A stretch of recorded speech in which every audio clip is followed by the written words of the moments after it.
Welcome to Pathlight English. Money English should be clear and careful, especially when something does not look right. Yeah, that is exactly right. And it is really the entire foundation of why this deep dive is so incredibly crucial for you as a listener and, as a language learner. Oh, absolutely. Because money is rarely just numbers on a screen. Right. Or just paper in your wallet. Right. I mean, when you really stop and think about it, money represents your time. It represents your security, your hard work, and your ability to take care of yourself and your family. Yeah, there's a very deep psychological connection there. Exactly. Because of that connection, when money is involved in any kind of unexpected situation, your stress levels do not just rise, they skyrocket. The stakes feel incredibly high, very quickly. I know that feeling all too well. Your heart rate might literally go up. Oh, yeah. Your palms might sweat, and your brain enters a mild state of fight or flight. And here's the really critical part. When you're communicating in your second language, that sudden spike in biological stress can make it profoundly difficult to find the right words. Right, because your brain is trying to manage the panic of the situation. Right. And simultaneously, it is trying to translate vocabulary and grammar. Exactly. It is a perfect recipe for cognitive overload. So the goal today is to completely remove that cognitive burden.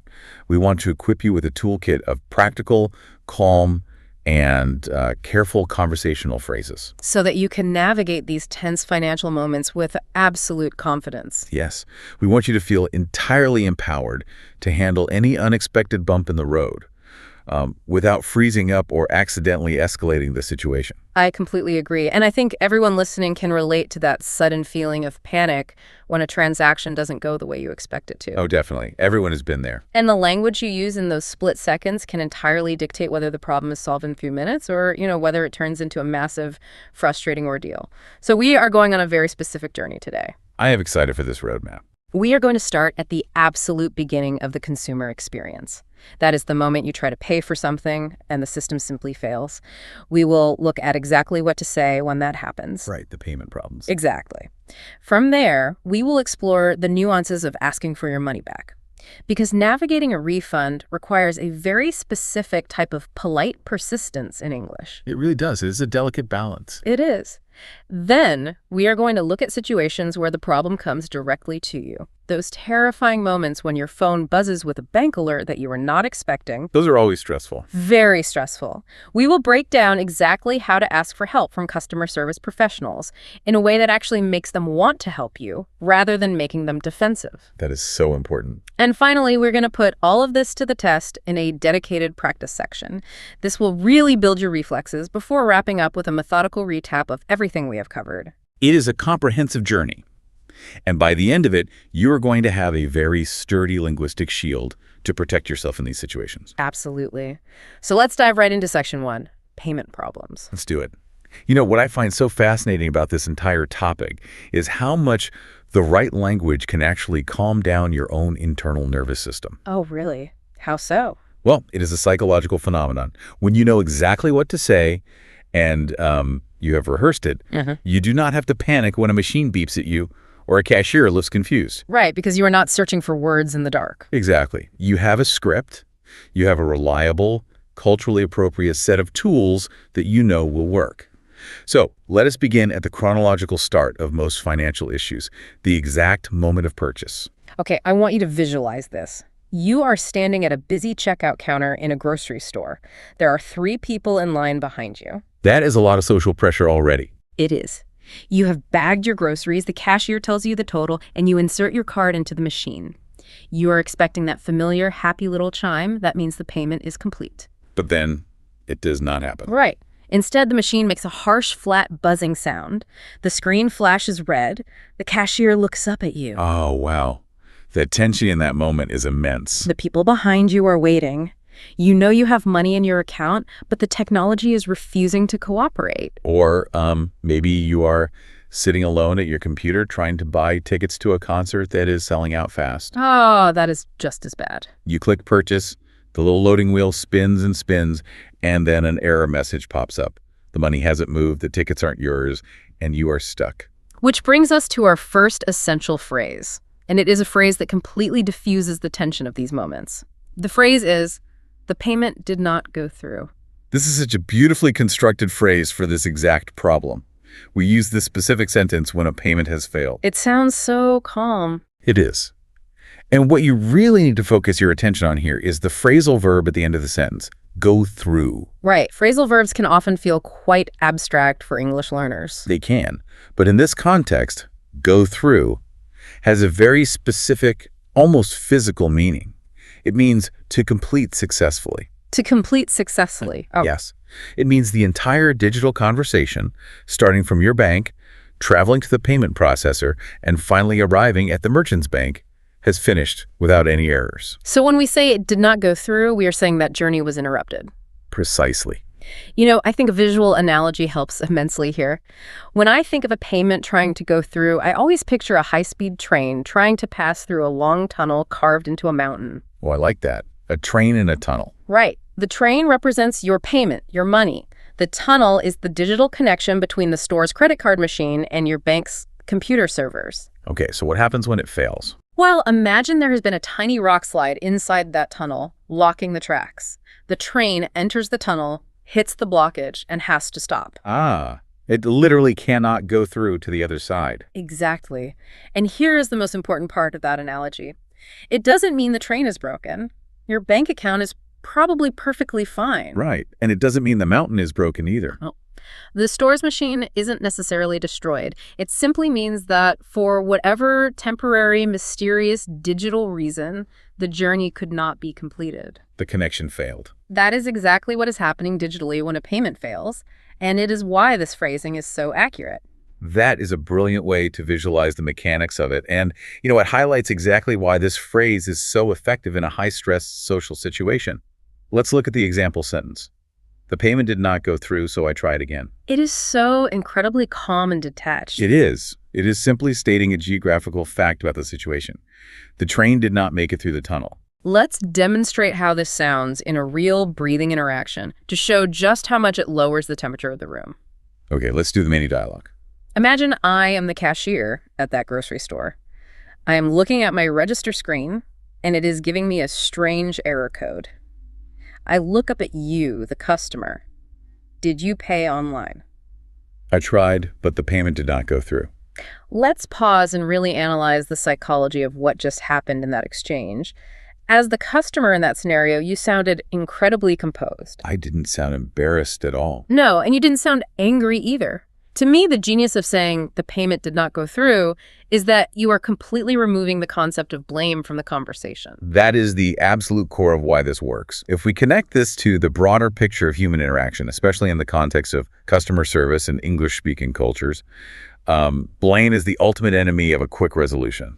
What do you mean by that? Well, if a machine fails and you look at the cashier and say, your machine is broken, the cashier might immediately feel defensive. They might think, it's not my machine, I just work here and it was working fine a minute ago.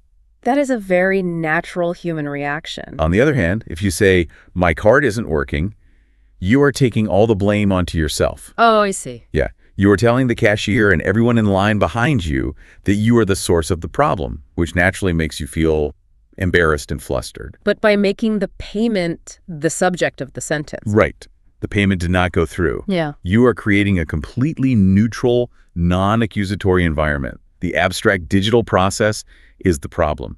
You are not the problem, and the cashier is not the problem. It is almost as if you and the cashier are suddenly standing side by side. You are teaming up to look at this abstract train that got stuck in the tunnel, trying to figure out how to get it moving again. Exactly. You are suddenly collaborating on a shared problem rather than pointing fingers across the counter. Yeah. It is such a strategic, careful way to use English. It truly is. And, this concept of using language to shift the focus onto the action itself rather than pointing at the person involved leads us perfectly into the second major payment problem we need to discuss. Yes. If a failed payment is embarrassing, this next situation is the one that makes people genuinely angry. It really does. Let's look at the phrase, I was charged twice. This scenario is infinitely worse than a declined card. Imagine you go to a cafe, you buy a coffee and a sandwich, you tap your card, and everything seems completely fine. You enjoy your lunch. It sounds lovely so far. But later that evening, you were sitting on your couch, you open your banking app just to check your balance, and you see it. You paid for that same coffee and sandwich 2 times. Oh, that is so frustrating. The merchant system hiccuped and process the transaction twice. So the meaning here is exactly what it sounds like. We use this phrase when the exact same payment appears 2 times on your account statement. Yes, that is the literal meaning. But before we get into the heavy grammar of this phrase, I have to ask a very human question. Okay, go ahead. If I am standing right in front of the cashier who just double-tapped my card, or if I march back into that cafe, I know for a fact that the person in the apron made the mistake. Right, they pressed the button twice. Why shouldn't I just walk up to them, point at my phone, and say, "You charged me twice"? I mean, it is the truth. They did it. Why shouldn't my English reflect that reality? That is such an important question because it gets right to the heart of how language affects human behavior and conflict resolution. Okay, lay it out for me. From a purely grammatical standpoint, "you charged me twice" is a perfectly correct English sentence. It is constructed in the active voice. You have a subject, you, performing an action, charged on an object, me. Right, it is very direct. However, psychologically and socially, using that phrasing in a customer service setting is an absolute disaster. A disaster. Why? Because human beings are biologically wired to react to perceived threats. When you walk up to someone and start a sentence with the word you, followed immediately by an accusation of a negative action. Like, you charged me or you broke the... Exactly. The other person's brain instantly perceives it as an attack. Their amygdala fires up, and their defensive walls immediately go up. Wow, so it is actually a biological response. Yes. Before they even look at their computer screen to see if you are right, their instinct is to protect themselves. They might say, "No, I didn't," or "The system does that automatically. I didn't touch anything." You instantly created a conflict. You have created an argument rather than a path to a solution. I see. So by confronting them directly, even if I am factually right, I am making it much harder for them to actually help me because they are too busy defending their own ego. That is exactly it. So how does our phrase fix this? By using the passive voice, by saying, "I was charged twice," how does that change the dynamic of the conversation? We are diving deep into the true power of the passive voice here.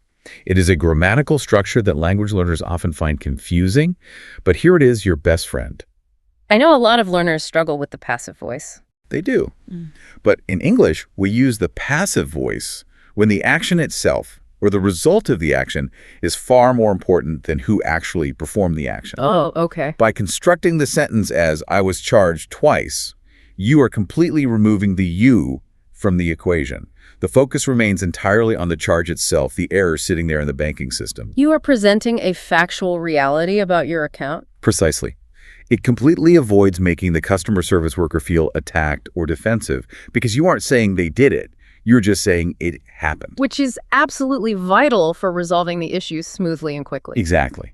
You are presenting a puzzle for them to solve, not an accusation for them to defend against. It is like linguistic magic. You get to complain about losing your money without actually complaining about the person standing in front of you. That is a great way to put it. Let's look at the example sentence for this one to really cement that structure. "I was charged twice for the same order." It is clear, it is undeniably factual, and most importantly, it is polite. Let's see how this plays out in a realistic interaction. We will do the mini dialogue. Okay, I will play the role of the customer service representative at the cafe. You walk up to the counter looking concerned. What is the issue? "I was charged twice." It is so simple, but so incredibly effective. As the worker, I don't feel cornered. Right. I am not yelling. I am not pointing fingers. You are just stating the reality of the situation on your end. I was charged twice. It immediately prompts my brain to go into customer service mode. Which is exactly what you want. My natural response is going to be, "Oh no, I'm so sorry, let me look into our system and fix that for you right now," rather than crossing my arms and saying, "Are you sure?" And that smooth, cooperative resolution is exactly what we want to achieve when money is on the line. Definitely. Now, if a payment failed and you need to try again, or if you were charged twice and need one of those charges reversed. Or even if you simply bought a sweater that doesn't fit and you need to return it. Right. The natural next step in this consumer journey is to get your money back. Which requires a very specific type of conversation. And this brings us to the next major area of our deep dive. Section 2, refunds. Asking for a refund can feel incredibly intimidating, especially in a second language. There is an inherent awkwardness to it. You are essentially standing in a place of business, looking an employee in the eye, and asking them to open their cash register or their digital gateway and hand money back over to you. It feels like a confrontation waiting to happen. It really does, but if you use the right English phrasing, it is actually a very standard, highly routine process that happens thousands of times a day. Which brings us to a foundational phrase. I would like to request a refund. Okay, let's break this down. The literal meaning of this phrase is very straightforward. We use this specific combination of words to formally ask for money back after a purchase. Right. But the usage note here is what makes it so powerful for language learners. The phrase, request a refund, is the absolute peak of polite, clear, professional English. I can easily imagine that as a learner, especially if you are feeling frustrated. Maybe the product you bought broke after one day, or you were angry about that double charge we just talked about. You might be very tempted to rely on simpler, more direct vocabulary. Exactly. Your brain might tell you to just say, give me my money back, or I want my money. I mean, it is grammatically correct, and it certainly gets the point across. As it does. But to a native speaker's ear, it sounds incredibly aggressive, doesn't it? It sounds highly aggressive. Give me my money back is an imperative sentence. It is a direct command. It is demanding. And people don't like being demanded to do things. They do not. Mm-hmm. In English-speaking business cultures, even in situations where you are 100% in the right, and even when you have every legal and moral right to get your money back, using demanding or commanding language can paradoxically make the process much, much harder. The employee might slow down. They might call a manager. They might become strictly by the book and unhelpful. So how does I would like to request fix this? It is the gold standard for navigating this because it respects the social contract of retail. Let's break down the components. I would like is the polite, professional, and softer version of I want. It expresses a desire without making a demand. Exactly. And then we have the infinitive verb to request.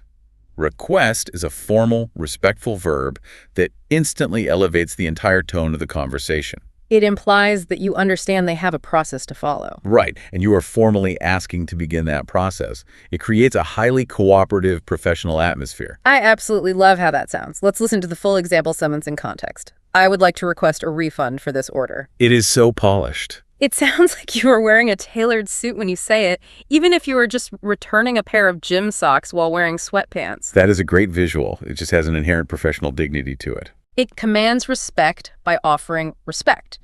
Let's run a scenario so you can hear how smooth this interaction can be. I will play the role of the store employee standing behind the return counter. You walk up with your item. How can I help? I would like to request a refund. There is zero friction there.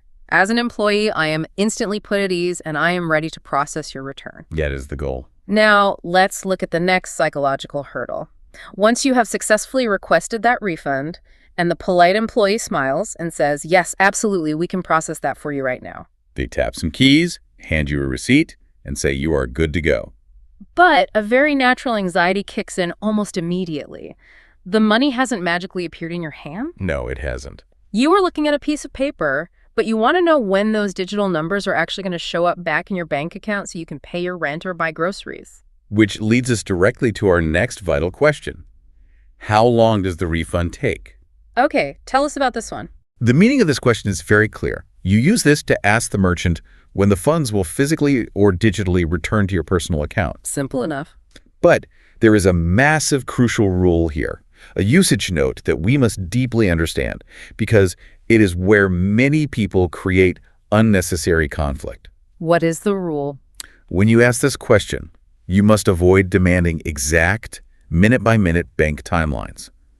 The goal here is to keep the conversation language-focused, polite, and grounded in reality.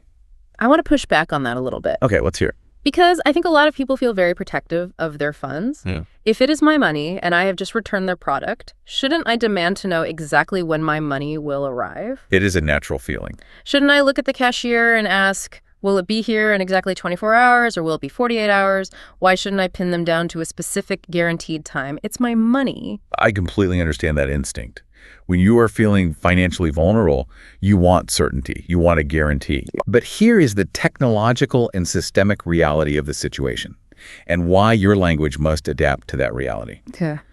The person helping you, the cashier at the clothing store or the customer support agent on the phone for the airline, They do not control the global banking system. Right. Once they push the refund button on their specific register, the money essentially leaves their store's control and enters a massive, complex, invisible network of merchant banks, payment processors, clearinghouses, and eventually your specific bank.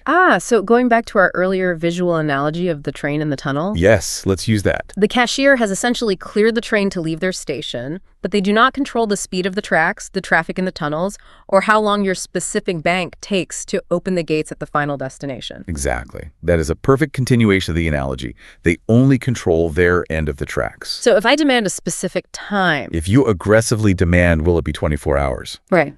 You are forcing that worker into a very uncomfortable corner. They cannot guarantee that. That makes sense. If they are intimidated by you, they might just guess or tell you a short timeline just to make you happy and get you to leave. And if they say 24 hours, but your specific bank takes 3 days to process incoming transfers, you are going to be furious 2 days from now. And I will probably call the store back and yell at someone. Exactly. By asking the open, general question, how long does the refund take? You are acknowledging that it is a process. You are prompting them to give you their standard experiential timeline. Right. Something like it usually takes 3 to 5 business days without forcing a tense argument about specific hours and minutes. You are asking for their general knowledge of the system, not a legally binding guarantee. That makes total sense. You are preserving a polite relationship with the worker in front of you while still extracting the general information you need to plan your week. Let's hear the example sentence for this one to get the cadence right. How long does the refund usually take? Notice how throwing that one little word, usually, into the sentence makes it even softer and more realistic. It really does. Let's practice the interaction with our mini dialogue. Okay, I am the merchant behind the counter, and I have just finished clicking the buttons on my screen. We can process the refund today. Thank you. How long does the refund take? Excellent. Clean, simple, and polite. So far on this journey, we have talked entirely about situations where you are actively engaged in doing something. Right. You are trying to buy an item or you are trying to return an item. You are the one initiating the action. But what happens when the problem comes to you? What happens when you are completely disengaged from your finances and a problem suddenly intrudes into your life? Let's shift our scenario entirely and move into Section 3.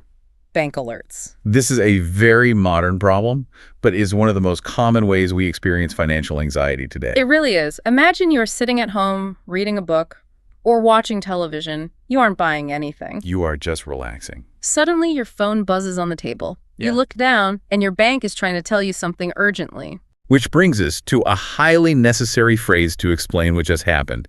I got a bank alert. The meaning here is very literal.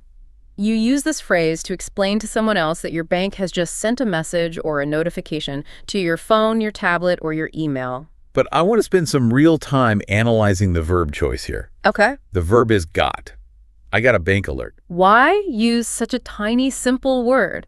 Why not use a bigger, fancier, more formal word to describe a banking situation? This is a perfect moment for a comparative linguistic analysis. It reveals so much about how native speakers actually use English in real time. I'm listening. Let's look at the verbs got versus received. Both are grammatically perfect. You can absolutely say, I received a bank alert. But there is a difference in tone. A huge difference. Received is a much more formal, deliberate word. It feels like it belongs in a written email to a colleague, or an official police report, or a legal document. And got. Got, on the other hand, is incredibly common, highly flexible, and used constantly in spoken everyday conversation. And when you think about the physical and biological reality of the situation we just described, it makes perfect sense. How so? Well, if your phone suddenly buzzes loudly and startles you out of your relaxation, you are in a split-second moment of surprise. Right. In a moment of surprise, your brain does not want to go searching through a dictionary for multi-syllable, formal words.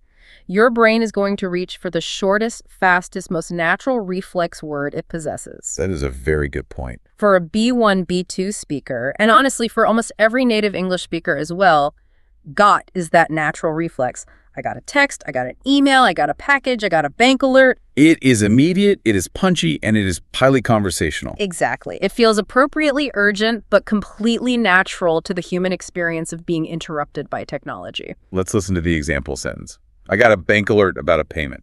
It perfectly sets the stage for a conversation, whether you are about to call your bank's hotline or whether you are just turning to your spouse to explain why you look so worried.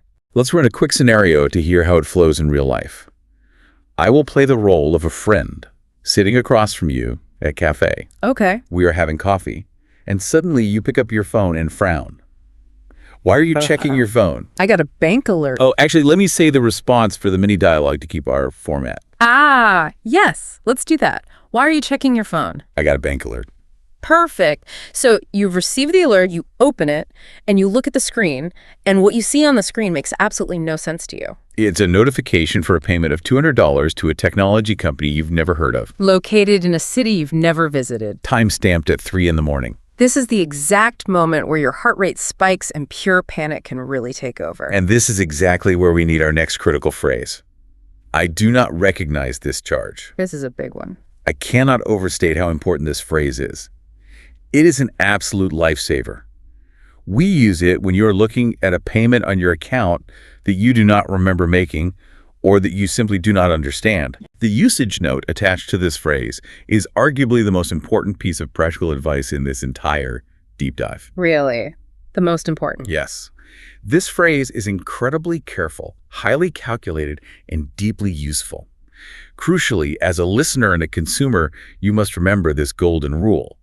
When you see a strange charge, do not invent fraud details. Wait, let's stop and really talk about this because I think it is human nature to immediately jump to the absolute worst case scenario. It is very common. If I am looking at my phone and I see a charge for $200 that I am certain I didn't make, my brain immediately screams that I am under attack. Of course. Why shouldn't I immediately call the bank, panic, and shout, someone stole my card, I've been hacked, there is massive fraud on my account? I mean, my money is gone. It is entirely understandable why your brain goes there, because fear and the instinct to protect your resources completely take over. But jumping to conclusions and using those extreme words complicates your situation immensely. How does it complicate things? Words like stolen, hacked, and fraud are not just descriptive words to a bank. They are highly specific legal and procedural triggers. Oh, I see. If you call a bank and yell fraud, you might instantly trigger a massive, unstoppable bureaucratic process. Their protocols might dictate that they must immediately cancel all your credit and debit cards, Completely lock you out of your online banking. freeze your assets, and start a long, formal investigation that could take weeks to resolve. That sounds like a nightmare. And consider this. What if, an hour after you yell fraud, you realize that the strange charge was actually just your annual antivirus software subscription renewing automatically? Oh, but it just showed up under a weird corporate parent company name. Exactly. Or what if your partner used the card to buy a gift and you just didn't know about it yet? Oh, wow. I see the danger now. By jumping to the most extreme vocabulary, you've just triggered a nuclear option. Yes. You've locked yourself out of your own money, canceled the cards you need to buy groceries tomorrow, and started a massive headache. All because you used the wrong, panic-driven vocabulary before you had all the facts. You become a victim of your own language. Exactly. Stating, I do not recognize this charge, is a brilliant alternative because it is a factual, objective truth about your own mind. It simply means my brain does not currently possess the information required to explain this transaction. Yes, it is undeniably true. It allows the bank representative to look at the data with you as a team and begin a calm inquiry. They can look up the merchant, tell you more details, and try to jog your memory. Without triggering immediate legal escalations, account freezes, or unnecessary panic. It is the absolute safest, most accurate, and most careful thing you can possibly say in that moment. It really is the ultimate example of careful English. It protects your money and your access to it. Let's hear the example sentence. I do not recognize this charge. It sounds firm, it sounds serious, but it is completely objective. Let's see how this works when you are actually on the phone with the bank in our mini dialogue. I will play the bank representative. You have called in and I have pulled up your account. What does the alert say? I do not recognize this charge. That is perfect. It gives me, the bank representative, the exact starting point I need to help you without adding any emotional fire to the situation. That is exactly the goal. So we've identified the strange alert on our phone, we've called the bank, and we've stated clearly and safely that we don't recognize the charge. Now we need to bridge the gap from simply identifying the problem to actually seeking a resolution from the professional on the other end of the line. Once the problem is out in the open, how do we actively invite them to investigate it? This brings us to a new phase of the journey. Section 4, asking for help. Seeking help effectively and politely is a linguistic skill all on its own.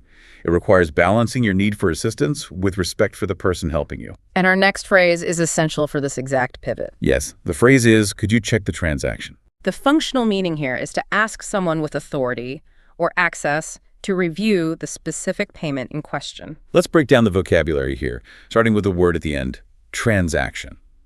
To a lot of language learners, transaction sounds like a very big, complex, technical bank word that maybe they shouldn't use in casual conversation. It does sound quite formal, and it is a multi-syllable word. But it is a highly useful and necessary word to have in your active vocabulary, especially for adult life.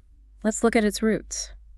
Transaction simply means a specific instance of buying or selling something, a payment, or a movement of money. Think of the prefix trans, which means across, and the root word action. It is an action of moving something across a boundary. Right. In this context, it is the action of moving money from one place, like your account, across to another place, like a store's account. Every single time you buy a coffee, return a shirt, or transfer money to a friend, you are engaging in a transaction. Using this word shows the bank that you are a serious, competent adult who understands financial systems. Okay, so we are asking them to look closely at the movement of the money. But let's look at exactly how we phrase the request. I noticed the modal verb placed right at the beginning of the phrase, could. Could you check the transaction? Why do we use could here instead of can, or instead of just telling them to check this? The word could is doing a tremendous amount of heavy lifting here to manage the tone and the interpersonal dynamic. Could softens the request beautifully. Let's look at the alternatives. If you just say, check this transaction, you are using an imperative. It is a direct order. Unless you are the CEO of the bank talking to an employee, it sounds bossy and rude. And if you say, can you check the transaction? You are technically literally asking if they have the physical or systemic ability to do it. But could you check the transaction? Operates on a different level of politeness. It acts as a polite, gentle invitation. Yes. You are acknowledging their expertise and inviting them to collaborate with you. You are essentially saying, I have a mystery here, and I would be grateful if you would use your tools to help me solve it. It builds a bridge between you and the customer service representative. I love how this entire deep dive keeps coming back to this central theme of collaboration rather than confrontation. It is so much more productive to build a team with the person helping you. The example sentence here is a great demonstration of how to maximize that polite tone. Could you check the transaction for me? Adding that little phrase, for me, at the very end makes it even more of a personal, human request for help. Let's run a quick scenario with the mini dialogue. I am the bank teller behind the glass, looking at my computer screen, trying to figure out why your card was declined. The payment looks unusual. Could you check the transaction? Excellent. You have politely invited me to do my job. Now, let's talk about the final stage of this journey. What happens when you have successfully asked for help, the representative has checked the transaction, maybe they have found the problem? Perhaps your card was flagged for suspicious activity and they had to freeze it? Right. And now you are just standing there or sitting on the phone, completely lost. You do not know how banks work, you don't know what forms to fill out or how to get a new card. You are totally out of your depth. This brings us to our final phrase, which is a lifeline in moments of confusion. What should I do next? The meaning of this phrase is simple but profoundly important. You use this to explicitly ask the expert for the very next action you need to take. The usage note for this phrase highlights that it is simple, highly effective, and incredibly helpful in deeply stressful situations. I really want to spend a moment reflecting on the psychology and the brain science behind this specific phrase because I think it is a brilliant coping mechanism. It really is. When you are panicked about money, maybe you are stranded at a gas station and your card was declined, or your entire checking account is suddenly locked. Your brain can literally freeze up. We call it cognitive overload. Your mind is trying to process the danger of the problem, translate your fearful thoughts into English, and simultaneously try to figure out complex banking rules and procedures. It is too much processing power for a human brain to handle all at once. It is entirely too much. When you are under that much acute stress, your executive function, which is the part of your brain located in the prefrontal cortex that handles planning, organizing, and logical decision-making, it can temporarily shut down or become highly impaired. You experienced decision fatigue before you have even made a decision. Exactly. You simply cannot figure out the solution on your own. I know I have been in situations where a customer service agent is explaining a complex problem to me, and all I hear is noise because I am so stressed. So, by asking the simple question, what should I do next? You are doing something incredibly smart and strategic. You are taking the massive, heavy burden of problem solving, and you are entirely handing it over to the expert who is being paid to help you. You are essentially saying, I do not have the mental capacity to figure out the path forward right now. Please become my guide. It relieves so much pressure from your own shoulders. It really does. Yeah. It allows you to surrender control to the person whose literal job it is to navigate these systems. It is a moment of vulnerability, admitting you don't know what to do, but it is expressed in very clear, competent, confident English. You aren't crying or yelling. You are calmly asking for a roadmap. Let's listen to the example sentence. What should I do next? It is short and perfectly clear. Let's execute our final scenario to see how this brings a stressful interaction to a productive close. I will play the bank employee on the phone. We have realized your card was compromised, and we have taken action. We have paused the card for now. What should I do next? And just like that, the employee will tell you exactly what you need to do step by step.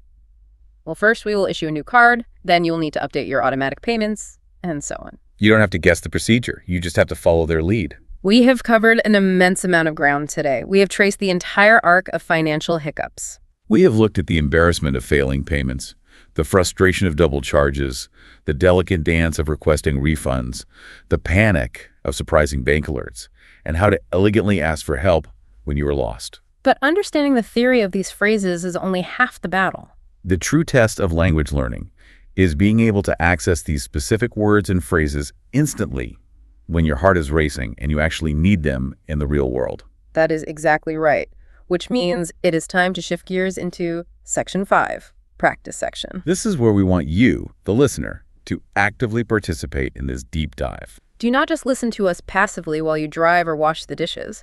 We want you to think actively about how you would replace the clunky, panic-driven English that your brain instinctively wants to use. Replace it with the clear, careful, strategic English we have discussed today. We are going to train your reflexes. Here is exactly how this practice section will work. I am going to put myself in the hot seat and read out a specific scenario. I will describe the stressful situation and the less ideal phrasing. The kind of messy, accusatory, or demanding thing your stressed brain might want to blurt out. Then we will leave a brief, clean pause in the audio. In that pause, we want you to mentally guess, or even better, say out loud, the right phrase, the better phrase from today's deep dive. Then our expert will smoothly reply with the correct, careful phrasing so you can check your answer. This is all about building muscle memory for your brain. So, get ready. Picture yourself in these scenarios. Take a deep breath to calm your nervous system. Here is the first challenge. Picture yourself back at that grocery store. The machine beeps. The line is long. The cashier stares at you. Your instinct might be to nervously say, "My card is broken," or "Your machine hates me." Situation. The payment failed. Better. The payment did not go through. Remember the visual of the train stuck in the tunnel. Do not blame the machine. Do not blame yourself. Just state the geographical fact of the digital journey. Okay, let's move to challenge number 2. Visualize sitting on your couch, looking at your bank app, and seeing you paid for that expensive lunch twice. You march back to the cafe, and your instinct is to point your finger and yell, "You charged me twice. You made a mistake." Situation. You paid 2 times. Better. I was charged twice. Excellent. You must use the passive voice. Focus entirely on the charge itself, not the person standing in front of you who made the mistake. Save their ego, and they will solve your problem faster. Here's challenge number 3. You are standing at a return counter with a broken item, and you need your cash back. You feel frustrated, so you want to cross your arms and say, "Give me my money back right now." Situation. Ask for money back. Better. I would like to request a refund. Polite, professional, and clear. You are participating in a formal business process, never demanding. Moving to challenge number 4. Your phone buzzes loudly with a bank alert, and you see a massive transaction in another country that makes absolutely no sense. Your heart pounds. You call the bank, and your instinct is to scream, "Someone stole my card, there is fraud." Situation. You see a strange payment. Better. I do not recognize this charge. Factual and completely objective. You're keeping the situation calm and avoiding triggering massive legal investigations before you have all the facts. And finally, challenge number 5. The bank teller is looking closely at their screen, mumbling about codes you don't understand. Your account is frozen, you are totally lost, and you need guidance on how to survive the next 10 minutes. Situation. Ask for the next action. Better. What should I do next? Fantastic work. If you could guess even a few of those correctly in the pause, or even if you just recognized why the better phrase was superior, you are well on your way to mastering this vital, high-stakes area of English communication. Practice really is the key to making these phrases completely automatic so they are there when you need them. And to help cement them deeply in your memory before you go, we are going to transition into Section 6, Final Recap. We are going to do a methodical, clean review of the 8 most useful language phrases from today's deep dive. We will speak them slowly with careful pronunciation so you can really reinforce the rhythm and the cadence in your mind. Listen closely and feel free to repeat these out loud wherever you are listening right now. Number 1, the payment did not go through. Number 2, I was charged twice. Number 3, I would like to request a refund. Number 4, how long does the refund take? Number 5, I got a bank alert. Number 6, I do not recognize this charge. Number 7, could you check the transaction? And number 8, what should I do next? These 8 phrases represent an incredibly powerful toolkit for managing the most stressful parts of your financial life in English. They really do. Before we wrap up this deep dive, what is a final thought or specific call to action that we can leave everyone with today? Something to take this theoretical knowledge and build it into their real life. I want to leave you with a very specific practical homework assignment. It is one thing to understand the psychology and the grammar of these phrases when we discuss them calmly here on a deep dive. It is an entirely different thing to use them when your heart is racing. That is very true. So here is my challenge to you. Practice explaining one payment problem in 3 short sentences. Oh, I like that. Pick a scenario that scares you. Maybe double charge or a failed payment at a fancy restaurant. Write down 3 short, clear sentences using the exact phrases we learned today. And then most importantly, practice saying them out loud in front of a mirror. Visualize the situation. Yes. Imagine the customer service representative is standing right there in the glass. Train your mouth and your brain to stay calm, clear, and careful so that when the real moment comes, you are completely ready. That is wonderful advice. Building that muscle memory is everything. Thank you for joining us on this deep dive into clear, careful money English. Remember to subscribe,